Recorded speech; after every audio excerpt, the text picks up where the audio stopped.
তো গাইস, সবার আগে এই টিকটক ভিডিওটা দেখো, তারপর এই ভিডিওর ফানি কমেন্টস পড়বো। Let's go. আমি কোনো গুন্ডা বদমাশের মেলা করি নাই, করতে চাইলে করতে পারতাম।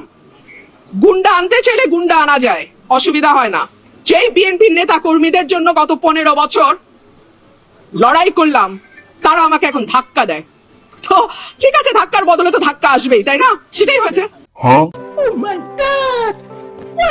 तो चलिए शुरू करते हैं। আপা, এখন বুঝতে পারছেন কাদের সাথে সহবাস করেছো এতদিন? ধাক্কা মনে হয় জাগা মতো লেগেছে। সম্পর্ক বদলে গেল একটি পলকে। কোন দেশে আমরা বসবাস করি? ধাক্কা থেকেই প্রেমের সূচনা হয়। ধাক্কাটা মনে হয় একটু জোরে হয়ে গেছে।